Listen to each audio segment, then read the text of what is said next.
Hey, thank you for joining us today.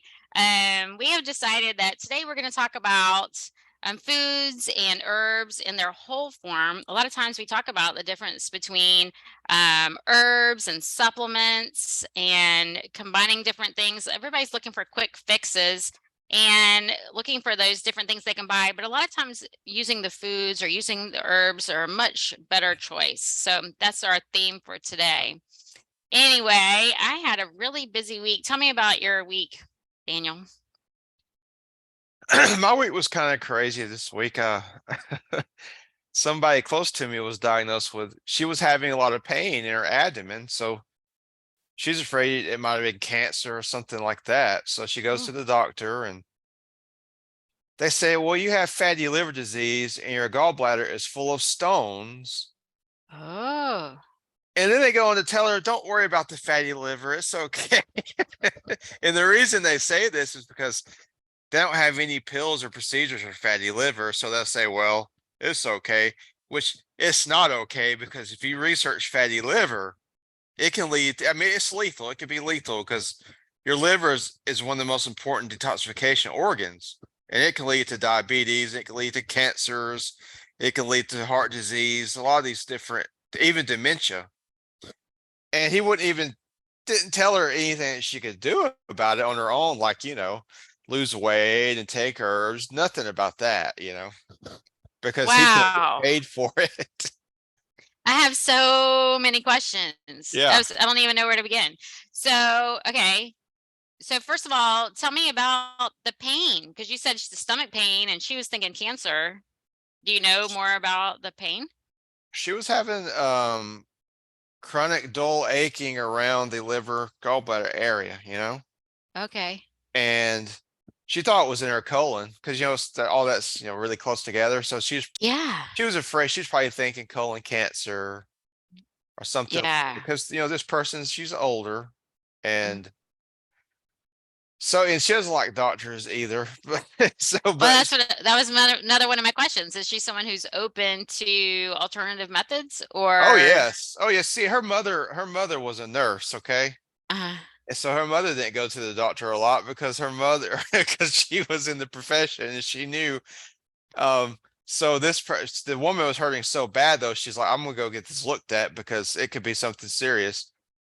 So, but she tells one of my friends that see if Daniel has anything to help me. I was like, okay, so I'm gonna work up a program for her. So, yeah, this is like right up your alley. If we start with, oh my gosh, I have so much going on.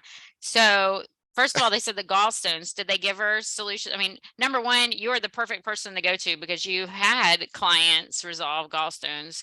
But so, did they give her anything to use for the gallstones, or did they send her on her way for that too? well, they sent her away. They said we'll just keep a watch on it. You know what they'll want to do? Cut it Remove the out. gallbladder. Um, Yeah. I mean, I don't know. Some of the things they say, I don't know if they're true or not. He said your gallbladder is so full of stones that the technician couldn't even find it on the ultrasound. She couldn't tell what the gallbladder was. I don't. That sounds like really. Yeah, that's a little bizarre. Yeah, so And they're gonna wanna do more tests and yeah, examine more and then remove the gallbladder, I bet, well, where yeah, and did they talk to her about diet at all? oh, of course not. Well, oh yeah, yeah, Absolutely yeah, yeah. not. Wait a minute. I'm Oh, they sorry. did? He did this is what he told her. The cause of fatty gallbladder, he told her, was carbohydrates. It's fatty liver. You don't think dietary fat has anything to do with it? Yes. So oh my gosh. Well, if you look at the research, like Uh, there's studies showing, okay, they feed people fat and they want to see how much dietary fat contributes to uh body fat, okay? And right. I'm sorry, am I making sense here? They compared dietary fat and carbohydrates, and they Mhm. wanted to see what led to more weight gain. Yeah. And the dietary fat leads to a lot more weight gain than carbohydrates, they found. You know what I mean? And I'm not Uh-huh. talking about crap carbohydrates. We're talking potatoes, we're talking whole grains. You know what I mean? Right, right, right. People are scared of those. Those foods are great. But anyway, Right. Maybe he Right. was saying, maybe he meant sugar, but he just said carbohydrates. And most people don't understand what, if you say carbohydrates, they think all of them are bad. You know what I mean? Right. Yes. Yeah, because they should have different terms Yeah. for different carbohydrates.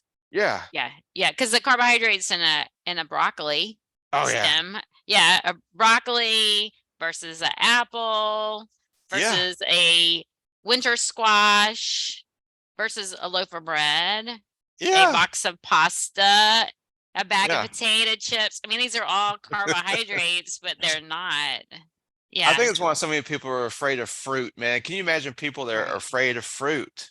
right, It's right, because the industry says carbohydrates make you fat, which first of all, that's not true.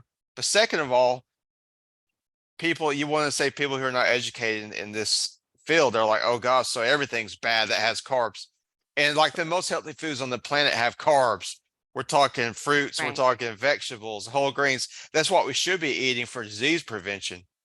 Yeah. If you weren't eating carbs, then you'd only be eating fat and Fat. protein. Yeah. Yeah. And that And so that is definitely not setting you up for vitamins and minerals.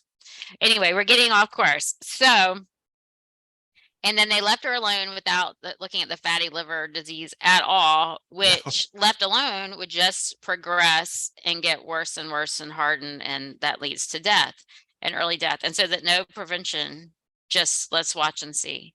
No, I mean he said as far as the fatty liver, he goes, it's nothing to worry about Wow. Wow. So because you're they don't have anything.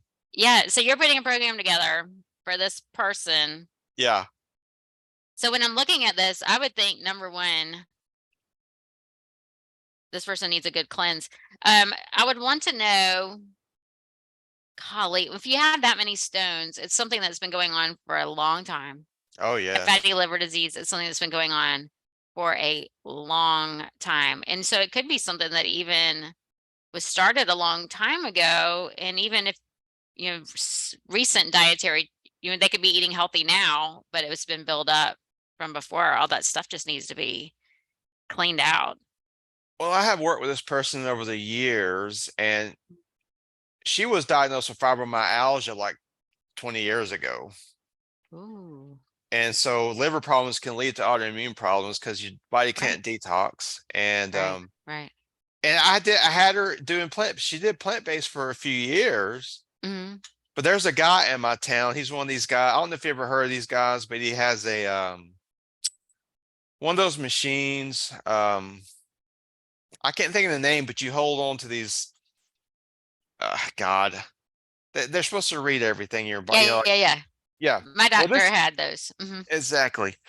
And the machine's decently accurate, I guess, but it says she was low in protein. Mm. Oh And no! So this, then she went back to eating meat. he's like, you gotta have meat. Ah. And so she's been eating meat again for about a year and a half. Mhm. I'm not saying that caused it, but it didn't help anything because if you have liver problems, you need to watch your fat and you need to watch your protein Yeah. Well, because, gallbladder. oh yeah, Yeah, the gallbladders. Yeah, what they should have told her was to reduce her fat and looked for fat sources too. Which doctors don't do that. They don't do a food diary or ask what you're oh eating. well, And if I they mean, do, they don't understand it. most of them don't think food has anything to do with anything. So Yeah, they're not taught that. Ugh. Well, I'm sorry that they're dealing with this. Yes. The good thing is they know someone who can help them. So you'll have to keep us up to date I will. on how that goes. Well, you know how it goes. I can't necessarily help her. She has to help herself. You know, I Right. tell her what she can do, but she has to do it. That's what's so frustrating, you know? Yes. Yes. You can give the information. It's up to them. Yeah, They're the only ones accountable we are personally responsible for our own health. You are I know. absolutely correct. Yeah. So we'll see. Yes. Wow. Okay. So this week we were going to talk about foods and herbs versus supplements. And so one of the things that I see a lot, I'm guilty of it myself. If we just look at some of our common supplements, a lot of people take things like vitamin C. I need to get lots of vitamin C. And vitamin C is water soluble, so you can, if you can't take you can't take too much, because you take too much, you end up going to the bathroom and kind of like having an enema if you have too much vitamin C. But we can get lots of vitamin C from our foods and our herbs. And so, like for me, I like to use rose hips. That's my favorite source for vitamin C. Um, but I can't remember what we talked about in our last episode. We were talking about herbs and supplements, and that something triggered. I'm trying to remember what it was. I don't know if you remember. Um, I think we're talking about some of these supplements are actually pharmaceutical companies. Oh, okay. And Okay. So pharmaceutical, yeah, and they're really bad about isolating certain constituents. yes. Okay. You're right. Yes, because we were talking about like lobelia. Lobelia is one of Yeah. my favorite herbs. Dr. Oh yeah. Christopher called it the thinking herb. Mm-hmm. And it's because if you like, let's say we have someone who has very painful periods, painful cramping.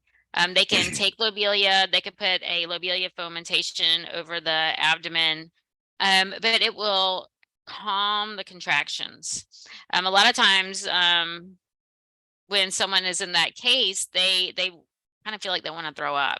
And so like they can take lobelia and it can calm everything down, they can feel better, or they can take lobelia again and it will actually make them throw up, which sounds crazy, but that's, when you can't get too much lobelia, because it's gonna come out. It's either gonna relax everything or it's gonna come back out. I think Dr. Christopher even used it in asthma, cases of asthma. You have an asthma attack, the lobelia will relax the lungs. If you take too much, you throw up, which actually expels some phlegm, which also helps with the asthma. But if you extract, what happened was pharmaceutically, they were testing lobeline, which is Yeah. the chemical in lobelia. And if you can overdose on lobeline. If you extract it, that's kind of like, even in our whole foods, you could overdose on black pepper. But we can put black pepper on our foods. You're not going to overdose if you keep putting it on your foods. But if you extract black pepper, a chemical in there, and concentrate it, it'd be like just putting tons and tons and tons, like a pound of black pepper on your food. Could you eat that? No. Yeah. And so the same with lobelia. To get the amount of lobeline that they were putting in this concentration, you would take so much that you wouldn't be able to leave the bathroom. You'd probably get severely dehydrated and throw your electrolytes off, and that could be dangerous, but you would stop. You wouldn't keep taking it. Yeah. Yeah.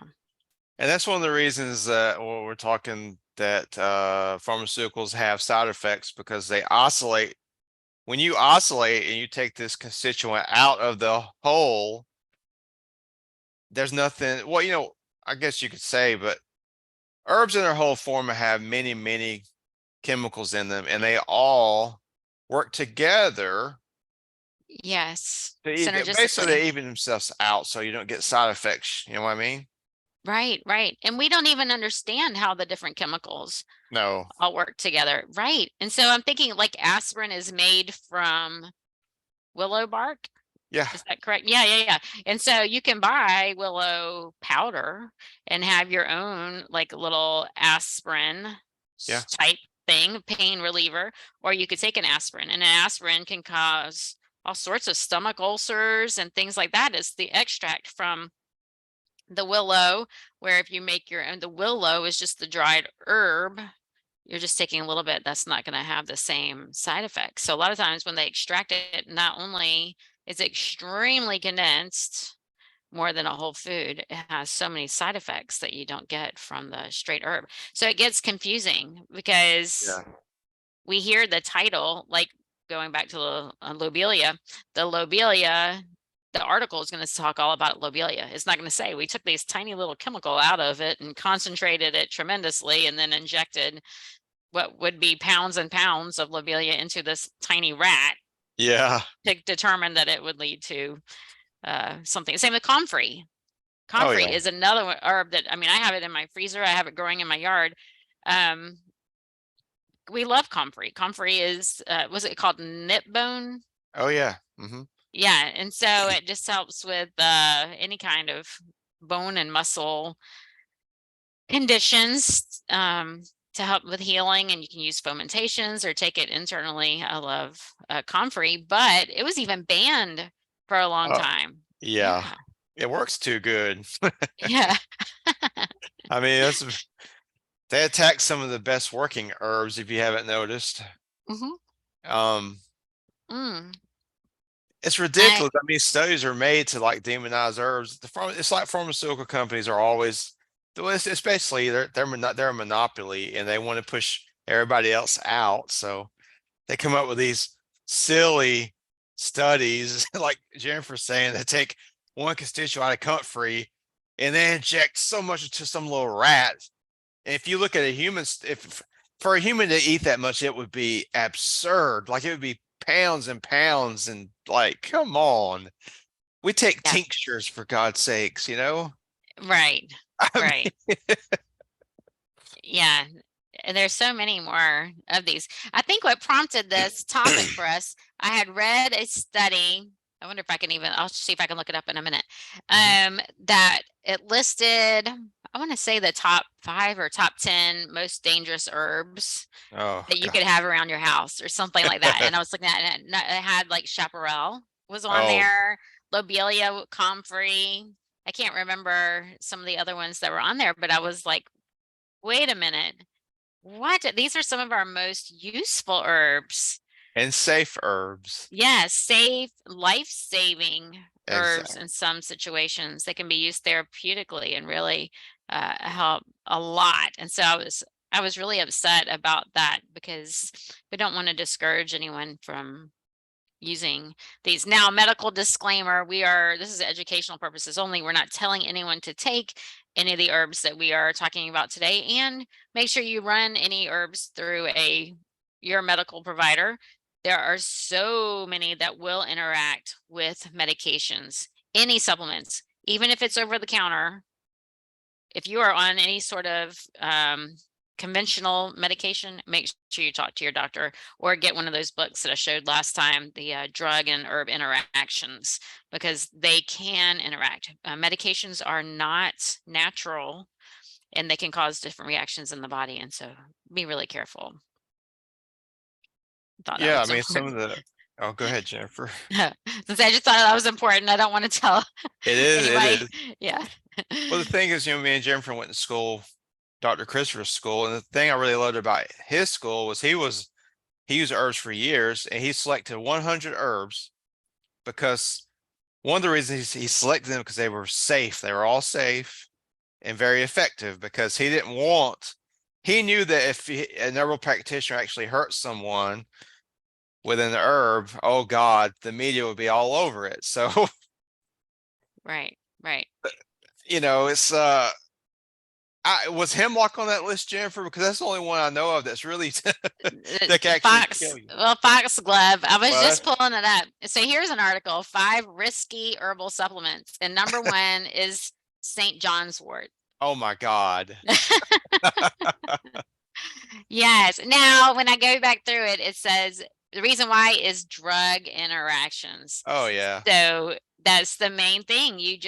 Right. And your doctor's not going to want you to go off your drugs. Doctors get paid for prescribing drugs. There's a website. I'm going to have to find it for us to post it, but there is a website you can go to see how much your doctor gets paid from pharmaceutical companies. And so I remember finding that maybe we talked about this in another episode, but I Googled my doctor, my mom's doctor, someone I know, their cancer doctor, and I, just looked, and some of them made like $100,000 from the pharmaceutical companies. And Oh so yeah. it's like, wait a minute, Well, how the pharmaceutical backwards. companies they're the ones who also dictate what they learn in medical school.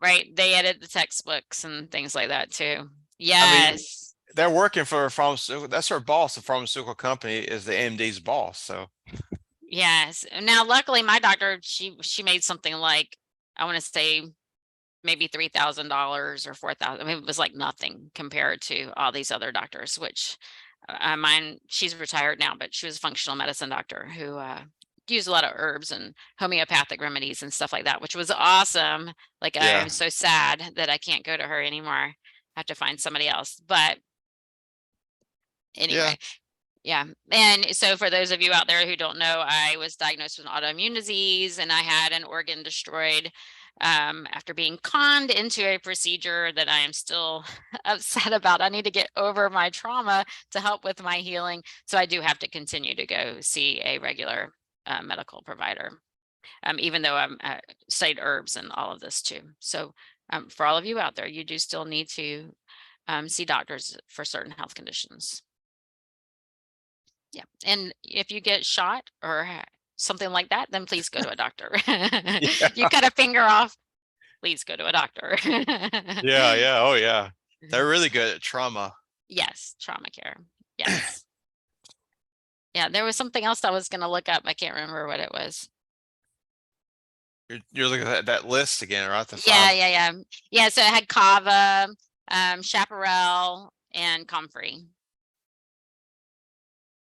Those are all safe. Yes. Yeah, I personally, I really like kava. I've been playing around with it. We didn't learn about it at the School of Natural Healing, but I've been playing around with it. It's very relaxing. I like to put Yes. it in my bedtime tea. I don't use it isolated, but I do add some to my bedtime teas. As a matter of fact, I think when we were there in Utah, I bought a pack of bedtime tea that had some kava in it, and that's why I bought it to have at home. I just really like having, so I don't want to take a sleep drug or anything like that. Um I don't think that that's a good idea, like Tylenol PM and some of these other things, but certain health conditions can keep you from sleeping. High stress can keep you from sleeping, anxiety can keep you from sleeping. If you've been under chronic stress for long periods of time, then your body, your cycles are off and you Oh, have trouble sleeping at night. There's so many different reasons. And so just for me, I like a bedtime tea just to, number one, it's my signal. Oh, it's bedtime. yeah. And so it's just something we do here in my whole household. A matter of fact, I used to make the bedtime teas and now it's my husband's job.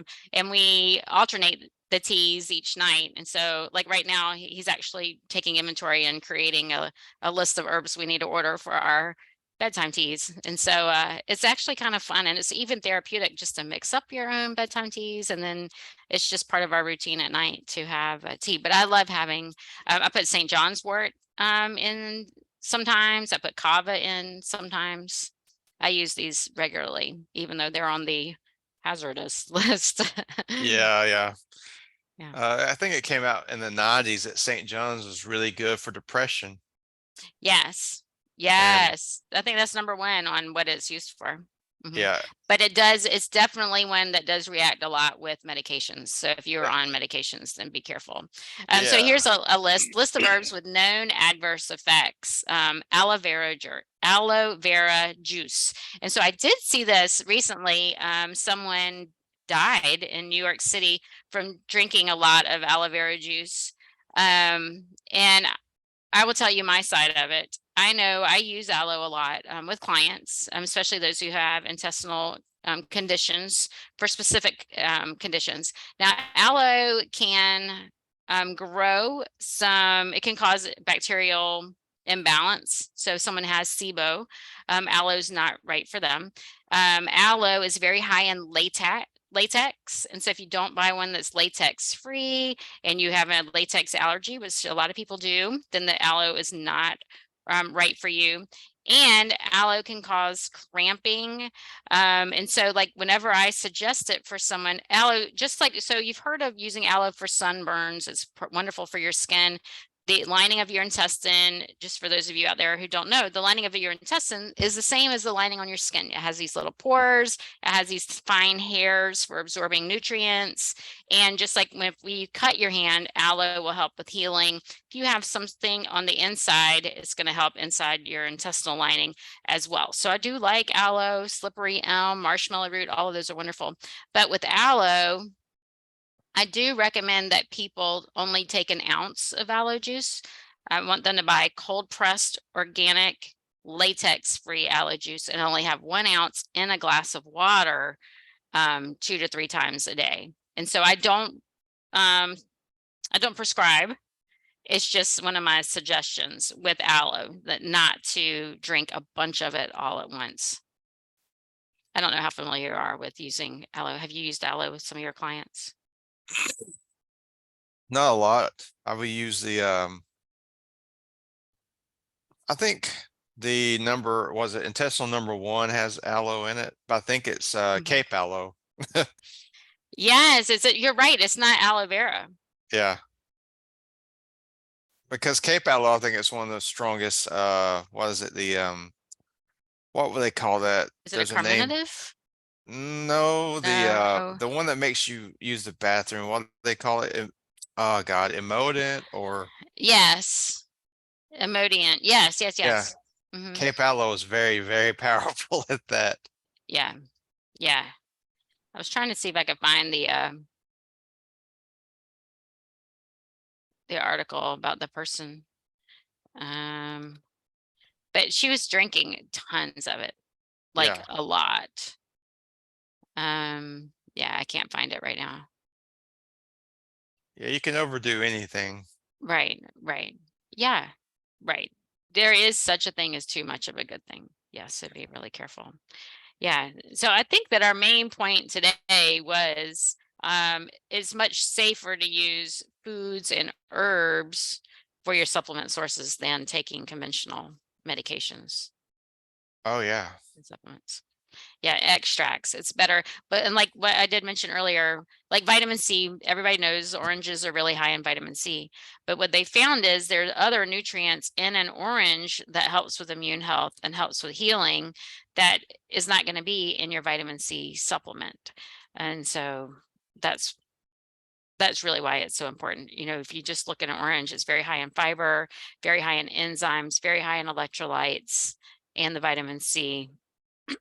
Where your vitamin C may only be vitamin C, it could come packaged with fillers, depending on the type of capsule, tablet, liquid, powder, whatever it is. There's other ingredients in there that may not have been in there naturally, too. Yeah, so some of the vitamin C source like ascorbic acid that can actually be GMO, which I don't Right, know how you feel about GMOs, but I know that there's studies showing they're definitely not good for the gut health, some of them. right. You're So, absolutely correct. Yeah, and a lot of vitamin C is made from corn, and yeah. like I am allergic to corn, and Mhm. so I can't take a lot of vitamin C powders. Corn is actually in tons of corn. I have not found an electrolyte that is not made with corn. Now, Really? I can eat fruit and I don't have to worry about taking electrolytes, but if I was allergic to corn and needed an electrolyte for something, maybe I was an Olympic runner or something. Yeah. Definitely not me doing triathlons. I might want electrolytes and I wouldn't be able to, I'd have to make my own or something. Yeah. Yeah. But people don't know that. They don't know that that's what they're made of. I mean, GMO corn could be a whole different topic. Yes. Yes, you are correct. Yeah, well, Uh, did you have anything else you wanted to add to, supplements and herbs? well, a lot of people like to take a multivitamin, synthetic multivitamin. We recommend taking Yeah. a whole foods vitamin, like Christopher has one. It's Vital Herbs, a good one. Yes. Um, I make that. I buy all the oh, you herbs and make your just own? make my own. Yeah, just have all the powders and Yeah. make my own. Yeah. And it's actually food. It's like whole food, so your body can recognize it, and it's not harm. Right. A lot of synthetic vitamins, like look, I mean, like synthetic vitamin E can increase your chance of prostate cancer because look, when we say synthetic, that means it's like a pharmaceutical because a lot of these vitamins are made by pharmaceutical companies, and so you have some of the same problems. And Right. I'm not against vitamin. I'm not totally against vitamins either in certain cases, but Right. overall, I would take more whole food supplements over synthetics. Right. Well, I know supplement should supplement a healthy diet. You Yeah, can't out supplement a poor diet. And yeah, so, if for certain health conditions, if someone is found to be deficient in specific vitamins or minerals, then we may need to use supplements therapeutically.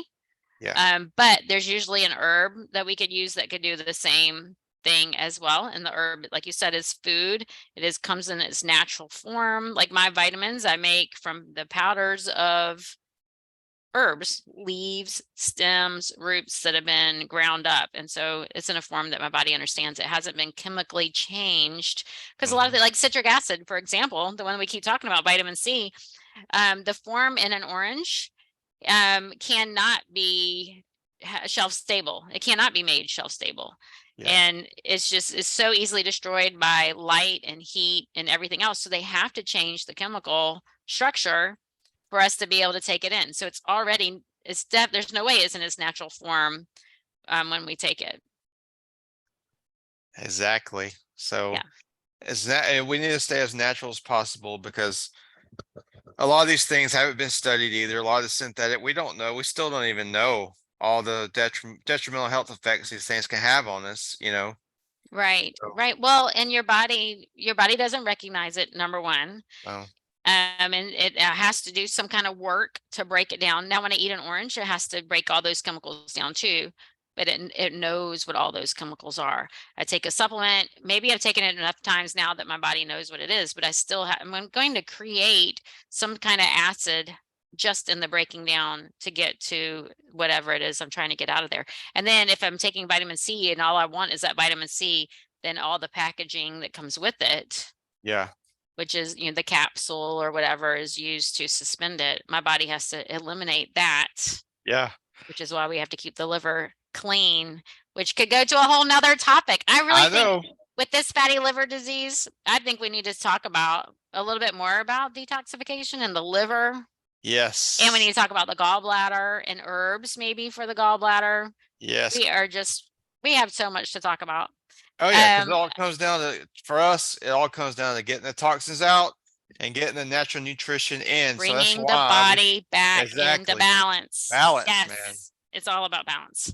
So I Yes. think we need to wrap it up for today. I know another topic we really wanted to talk about is trends that we have been seeing on social media, in the news, on, well, Facebook is social media, and that we've been hearing about, in around town and stuff like that. And so let's talk about some trends that we think maybe are good or bad, or what our thoughts are on some certain things. Ooh, I have a good one I want to talk about. Anyway, tune in next time. Let us know what you think about our topic today. Comment below. I'll make sure to put some show notes in here. And if I can find that article about the herbs and maybe make some corrections to it, we'll post that as well. Anyway, thank you for joining us today.